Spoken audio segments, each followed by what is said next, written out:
Bonsoir à tous et bienvenue dans votre magazine Top Sortie à la maison comme chaque vendredi. Et ce soir, direction les collines de l'Artois avec Notre-Dame de Lorette près d'Arras, le mémorial dédié à la Première Guerre mondiale. Il propose une exposition inédite en ce moment, une exposition qu'il faudra voir un petit peu plus tard, on l'espère, avec la réouverture des musées. Voici le livre de l'exposition et nos deux invités ce soir, les deux co-commissaires Tiffaine Rhin et Mathilde Bernardet. Bonsoir mesdames. Bonsoir. Merci beaucoup d'être avec nous et sans plus tarder, direction justement le mémorial 14-18.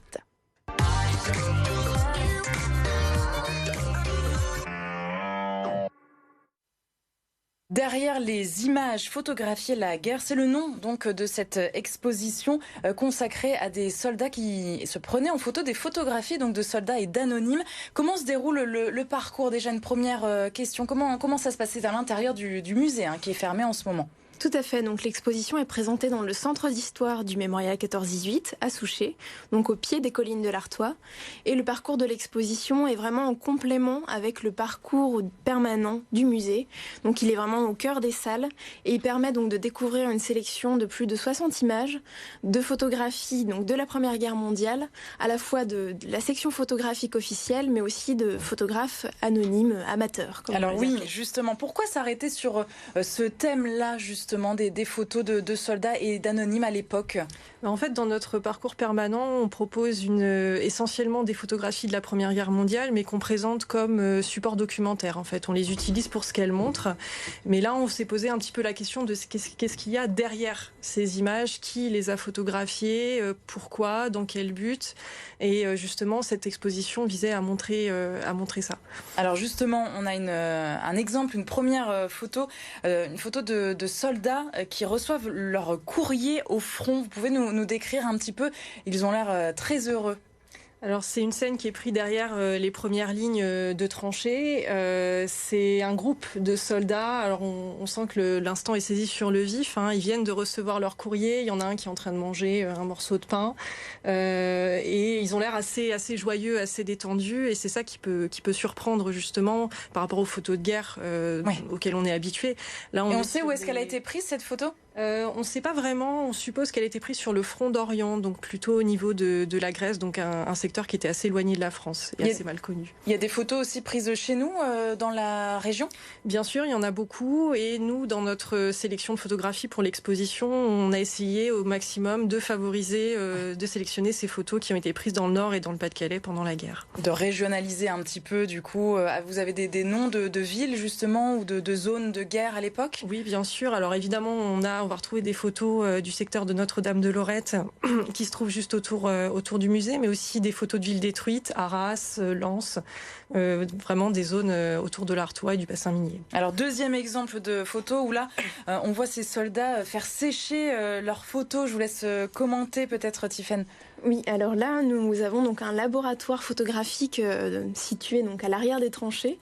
Donc là, on est sur l'illustration de la section photographique des armées, donc qui, finalement, quand ces photos étaient prises par les opérateurs de la Première Guerre mondiale, ensuite, il fallait forcément les développer. Il y avait ces laboratoires qui existaient, mais sinon, il faut savoir que la majorité des photographies, pour être révélées, développées, elles devaient être envoyées jusqu'à Paris. Et c'est seulement à ce moment-là qu'on pouvait les tirer, les développer et ensuite les diffuser, donc à la fois dans la presse ou dans des expositions. Oui, parce qu'à l'époque de 14-18, quel est le rapport qu'on a qu'a la population avec la photo, avec l'appareil photo, la photographie? Comment ça se passe à l'époque? Alors la photographie, au départ, notamment au début de la guerre, est pas forcément utilisée. Donc notamment les Français vont être un petit peu en retard là-dessus. Mais petit à petit, la photographie devient vraiment l'outil de témoignage majeur pour documenter la Première Guerre mondiale. Elle devient l'outil pour documenter tous les aspects du conflit, mais aussi vraiment un outil de propagande, donc qui va servir à documenter le récit national de la guerre, mais qui va aussi permettre aux soldats amateurs notamment de documenter leur vision du conflit. Donc une vision plus personnelle, des moments plus de détente. Ils ne vont pas forcément photographier les moments les plus durs. Oui, notamment c'est vrai qu'on n'a pas l'habitude de voir, c'est pour ça qu'on a choisi ces images-là aussi, ces photos-là, assez détentes finalement, on n'a pas l'habitude de voir ça. Alors pour les photographes amateurs, c'est ça qui nous a frappé aussi, c'est que dans toute cet amoncellement de photographies qui ont été prises pendant la Première Guerre mondiale, les sujets qui étaient favorisés, c'était par exemple le repas, le moment de détente, la baignade. Il y avait finalement on cherche à se consoler dans la photographie, c'est-à-dire qu'on ne va pas documenter les aspects les plus durs. C'est un peu le tabou qu'il va rester dans ces photographies, c'est la souffrance réelle des soldats, même si la mort est représentée également.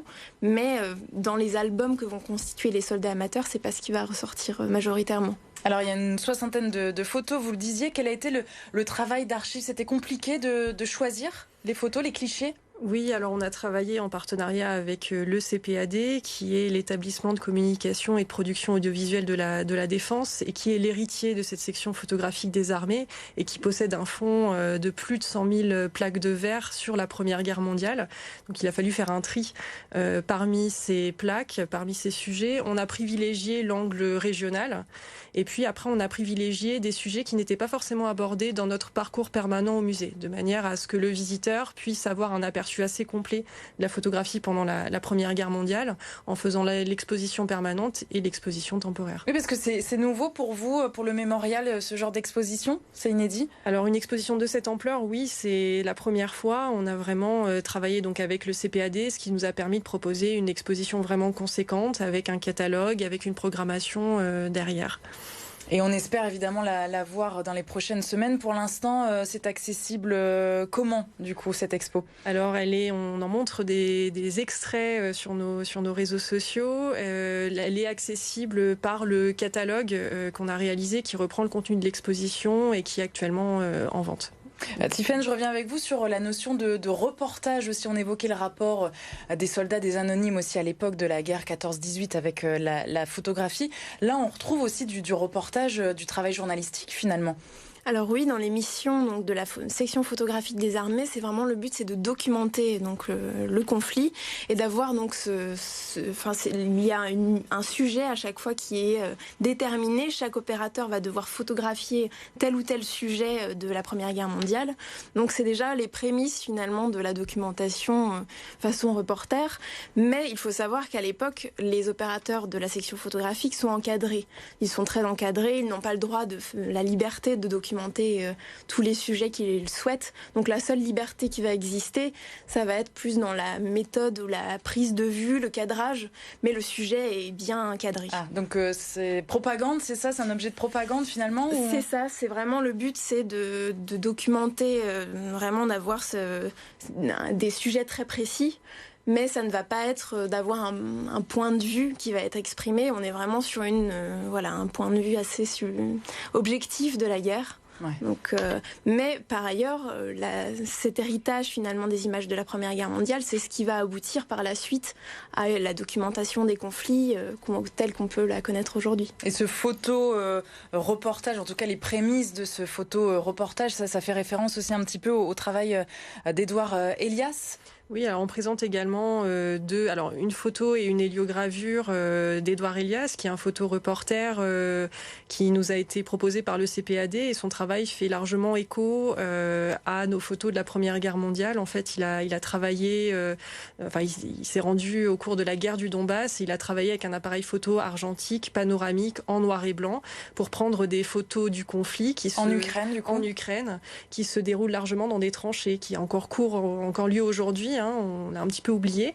Et ce qui l'a frappé dans ce conflit, c'est justement les similarités entre les images de la Première Guerre mondiale et les images qu'il a pu prendre dans le Donbass. Finalement, 100 ans après, on combat toujours dans des tranchées. D'accord, bon, il y a un travail du coup similaire à ce niveau-là. Alors le mémorial, ce sont aussi bien sûr 3 sites, la Nécropole nationale, l'Anneau de la mémoire et le Centre d'histoire, des lieux accessibles au public ou pas? Alors actuellement la nécropole est fermée, mais de l'extérieur on peut quand même largement l'apercevoir. L'anneau de la mémoire, lui, reste accessible.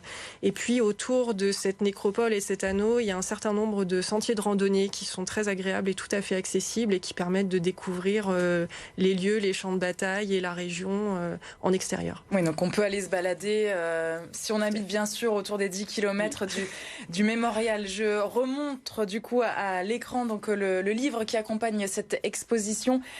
Derrière les images photographiées, la guerre, exposition du côté du mémorial de Notre-Dame de Lorette, près d'Arras. Merci beaucoup, mesdames, d'avoir été avec nous. Merci. Merci.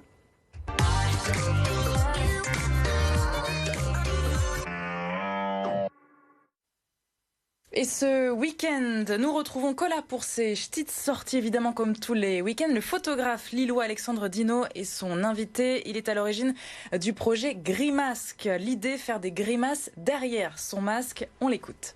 Je réalise ça un peu n'importe où dans la rue. Là, j'ai fait une session sur mon marché à Quesnoy-sur-Dole. Les gens réagissent très très bien, figurez-vous. Ils sont très très contents et très volontaires de rigoler un peu avec ce petit bout de tissu qui nous pèse tant. Il y a des gens qui sont un peu interloqués, que je les interpelle comme ça, mais au final, le concept s'explique très vite parce que c'est une idée toute simple. Eh ben, imaginons que je sois un inconnu dans la rue. Alors, comment vous abordez les gens? Qu'est-ce que vous leur dites? Je suis Alexandre Dino, j'ai un projet artistique qui consiste à faire des grimaces avec un masque. À partir du moment où je dis grimace avec un masque, ils comprennent le jeu de mots et ils rigolent tout de suite un petit peu. Une petite étincelle dans les yeux qui brille. Voilà, une initiative assez originale. Donc, c'est à découvrir à partir de ce samedi matin dès 7h45 dans les petites sorties avec Cola.